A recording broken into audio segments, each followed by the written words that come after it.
Қайырлы кеш қазақ елі. Бүгін 25 наурыз 2025 жыл. Бүгінгі тақырып бір шалға телмірген жүйе болып табылады. 19 наурыз 2025 жылы парламенттің екі палатасы, депутаттар мен сенаттар жиылып алып 2,5 сағат бойы Қасым-Жомарт Тоқаевты жер көкке тигізбей мақтады. Бір шалды мақтау сонау 1991 жыл Нұрсұлтан Назарбаевтан бастау алған, 30 жыл мақтап, ақыр соңында маңғыт, аузыңа саңғыт деп, бүкіл қазақтың ас үсті байлығы, жер қойнауында жатқан байлықты өзіне және өзінің ет жақын туған туыстарына бөліп беріп, өзі Дубайға қашып кетті. Ал енді мына шалды, Тоқаевты қанша мақтайды екенбіз, бір Құдайға аян. Сол академик Асқар Жұмаділдаевтан бастап, сол о баста шыққан сол спикер Ерлан Қошанов бастау алған 30 жыл Назарбаевты супер елбасы болды, лидер нация деп жер көкке тигізбей мақтағанды бүгін даттап жатыр. Келгенді мақтап, кеткенді даттайтын бұл не әдет? Бір шалды жер таңның атысынан күннің батысына дейін мақтап отыратын 20 миллион қазақ халқы басқалар немен шұғылданып жүр, көкем-ау? Осында ел бола ма? Құдай-ау, біз қанша жылдан бері айта аузымыз ауырды. Жаза жалықтық. Құлақ асып жатқан бір тірі пенде жоқ. Біз, көкем-ау, осыншама жыл бойы айтып келеміз, қазақ халқының мынандай мүшкіл жағдайы, қоғамда қордаланған мәселе шаш етектен. Мынау енді қақаған қыс, боран күн өткен сайын кетіп, қар еріп, бүкіл өткен жылғыдай Қазақстанның көп басым өңірлерін су басып жатыр. Сол судан құтқаратын біздің билік, жылы кабинеттен шықпайтын министрлер бір шалды мақтап 2,5 сағат жер көкке тигізбей мақтау, білмеймін, осы ел болатын тірлік па осы? Қазір білім ғылым дамыған заман, төрткүл дүниеде мынау өскелең ұрпақ өсіп келе жатыр. Университетті бітіретін жастарға дайындап тұратын жұмыс көзі әлі ашылған жоқ. Бүкіл 20 мен 40-тың арасындағы нағыз тепсе темірзетін азаматтардың бәрі шетелге қашып жатыр. Басы сонау Сеул, Оңтүстік Кореяның астанасынан бастап мына жағы Америкаға қашып жатыр. Шо қашқанды қалап жатыр ма, білмеймін. Біздің билік парламентте дым болмағандай, күні кеше міне Батыс Қазақстан облысына осыдан 2 ай бұрын бір дрон құлап еді. Ешкім үндемей құтылатын әдісі бар. Тағы жуырда тағы екінші дрон құлады. Оған да қорғаныс министрлерін ләм-мим деген жоқ. Жұмған аузын ашпайды. Тойған қоздай томпиып әлі отыр. Жалпы біздің мемлекет бар ма, жоқ па деген. Қайдағы тәуелсіздік? Не күлеріңді, не жыларыңды білмейсің. Шынымен, дым үндемейді, ешкім ештеңеге жауап бермейді. Үндемей отырады. Үндемегеннен үйде бәле шығады демекші. Осындай үндемейтін қорғаныс министр болады. Жақсылық қайда қарап отыр Руслан? Ал жалпы біздің билік немен шұғылданып жүр? Бір шалды мақтап өте шығады. Біздер қартайып жатырмыз. Біздің өзіміз елге таядық. Шын айтайын. Не білмеймін, мынандай мемлекеттік басқару жүйесі. Осыдан мен 20 жыл бұрын, жасым 28-де 2005 жылдар болса керек, мен ойлайтын ем осы. Парламент депутаты, сенат депутаты, министр, әкімдер деген ұшан теңіз білімі бар. Шіркін-ай, шетінен мірдің оғындай сен тұр мен атайын деген жігіттер ау деп ойлайтын ем. Сөйтсем, көрінген көк атты, көшеде көптің бірін әкелетті министр қылады. Әйтеуір кім атқа ақша береді, соны қонжитып отырғыза береді екен. Тым ештеңеден хабары жоқ, қайта керісінше екен бәрі. Мемлекет тіл, қазақ тілін білмегенді сол жерге отырғызады. Анау министр болды, потому что деп кетті. Одан Гүлжан Қарағұсова менеке жақсы, менеке кінәлі емес. Ол бір бала жақсы, бір бала өкінішке орай деген өзінің қазақшасы бар. Өзі шығарып алған, жеке өзінің қазақ тілі әдебиетін құрап алған. Сол апамыз да отырды. Сол сияқты толып атқан министр, әкімдер. Кешек Сейтқалиев деген министр 6 айда қазақша үйренемді, өтірік әлі орысша сөйлеп жүр. Әдейі сондай қазақ тілін білмейтін мәңгүрт, дүбара, космополит сондайлар қоғамға керекті біздің министр болуға. Ештеңеден хабар жоқ, бейхабар. әділет министрі болған Бекетаев деген не қазақша білмейді, не орысша білмейді. Бағдат Мусин деген болды. Әлеуметтік желіміз Жапониядан озып кетті деп, ол да кетіп қалды. Сол сияқты әшейін кім көрінгенді көшеде ұстап алып министр қыла беретін жалғыз мемлекет бар төрткіл, ол Қазақстан. Біздің елден басқа бірде-бір ел министр болу үшін сол өмірін арнап, сол мемлекетке сол саланың маманы болу керек. Бізде мамандықпен жұмыс істемейді. Мысалы, 3 адам бар. Иманғали Тасмағамбетов әділет министрі бол, жаңағы Әділбек Жақсыбеков, сосын Даниал Ахмет. Үшеуі де әскерге бармаған. Становись, равняйся, кругом шаг маршты білмейді. Бірақ қорғаныс министрі болды. Тек патшаға бір шалға Назарбаев ұнасаң болды, қоя беретін болды. Қазір Тоқаевқа да сыртқы істер министрінде істеген адам болса болды. Оның қабілет қарымы бар ма, жоқ па, шаруасы жоқ.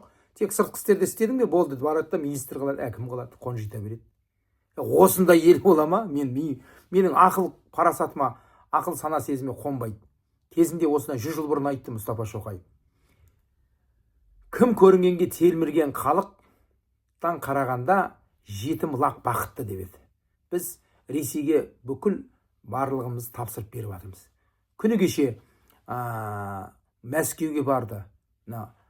Вице-премьер-министр Скляр деген, шашы тып-тықыр, лысый, шаш жоқ, басын таз. Мәскеуге барып бүкіл Қазақстанға қарасты Қазмұнайгаздың бүкіл акциясын барып Мәскеуге тапсырды. Бізде енді тәуелсіздік жоқ. Бүкіл құжаттар тапсырды. Енді бұдан былай Ресей Қазмұнайгаздың бүкіл елгілік акцияларын сол Мәскеуге тапсырып келді. Бұдан кейін қалай сен тәуелсіздік бар деп айта аласың? Одан тыс Қазақстанның 8 жерінде Ресейдің әскери базасы тұр. Біз Ресейсіз ештеңе шеше алмаймыз. Одан кейін Тоқаев айына бір рет Нұрсұлтан Назарбаевпен телефон арқылы сөйлесем дегеннен кейін сол кісіге бағынышты ма деп, әрине бағынышты. Өйткені өз бетінше шешім шығара алмайтын адам болген, ол кішкентай мектеп оқушысы да біледі. Сондықтан осындай инновация, инвестиция тартып, жаңағы тым болмаса киетін киімімізді, жейтін тамағымызды өзіміз қамтамасыз етпесек, біз бодан болатынымыз айдан анық. Осына 100 жыл бұрын Мұстафа Кемал Ататүрік айтты: егер өз халқын ең бірінші тамақпен, киіммен қамтамасыз ете алмайтын мемлекет күндердің бір күнінде басқа елдің боданы болып ұйқысынан тұрады деді. Міне 100 жыл өтті. Үстімізде киіміміздің бәрі, жейтін тамағымыздың бәрі жан-жақтан келеді. Қытайдан, Ресейден, өзімізден түк те шықпайды. Тіс шыққитын шықпайды. Содан кейін біз кімге не айтамыз? Сондықтан барлық салада түбегейлі өзгеріс керек. Мен қақсап келе жатырмын неше жылдан бері. Мына күйімізбен біз ел болудан қалып барамыз. Халқыма ояну керек. Мына жерде деген жастарды тізгінді осы елде қалуға, қазақтың қара қазанын қайнатуға үлес қосқан абзал. Әйтпесе кетіп қалса бұл жер кімге керек? Міне кеше ғана көріп отырмыз әлеуметтік желіден Түркістан облысы Шәуілдір ауданына қарасты жерде Қытайларға жер беріп қойған, сол жерді жыртып, сол жер біздің қазақ халқының ата бабаларымыздың бейітінің орны екен. Бас сүйектер, қол сүйек, бүкіл сүйектер шашылып жатыр. Онымен шаруасы жоқ Қытайларға. Бәрібір олар кәпір, Құдайға да ештеңеге сенбейді. Одан артқан, одан асқан қорлық бар ма? Ата бабам бейітін қорлаған Қытайдан. Енді білмеймін, сөзім жоқ, аузым жоқ. Аузыма сөз түспей жатыр. Не айтарын білмейсің. Енді біз кезінде 1914 мамыр 1948 жылы Израиль деген мемлекет құрды. Еврейлер жоқ жерден мемлекет құрды. Палестинаның жерін палестиналықтар, арабтар сатып еврейлерге бәрін басын қосып, бүгінгі Израиль пайда болды. Біріккен ұлттар ұйымына барған кезде бірақ стадионның территориясында болған, бүгінгі күнде қанша территориясын басып алды. Сол шенеуліктері біздің сатқын шенеуліктер секілді. Бүкіл жерді сатып, ақыр соңында мемлекет құрып алды жоқтан. 2000 жыл бұрын жоқ иврит тілін қалпына келтіріп алды. Бүгінгі таңда 9 миллион, 10 миллион болып қалды Израильді еврейлер. Өзінің жоғалып кеткен тілін қайтарды.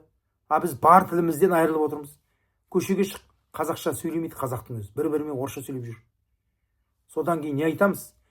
жаңағы Асқар Жұмаділдаевтың парламент қабырғасында айтқан сөзін, ойбай, қаншама жұмысты атқарып жатыр дейді Қасым Жомарт Тоқаев. Біз көрмей отырмыз, қарапайым халық көрмей отыр.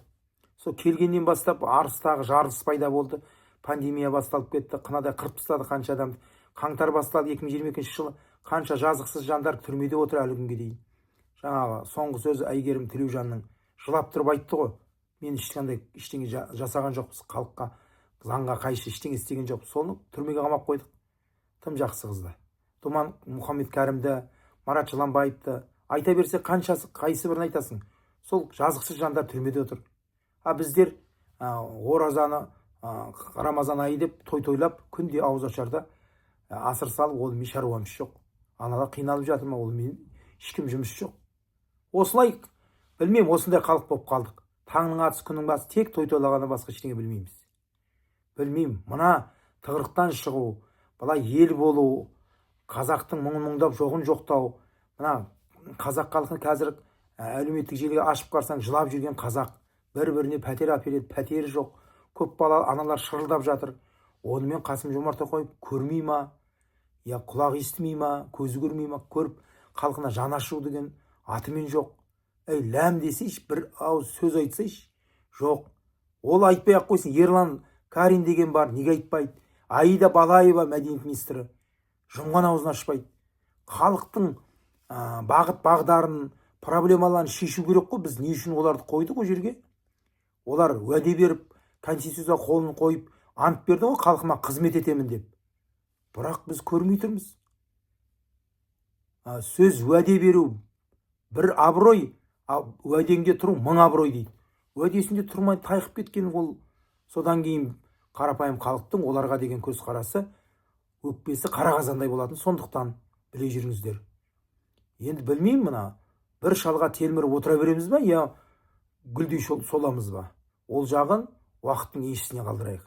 Лайк басып пікір жазыңыздар. Көріскенше күн жақсы, сау саламат болыңыздар. Рахмет.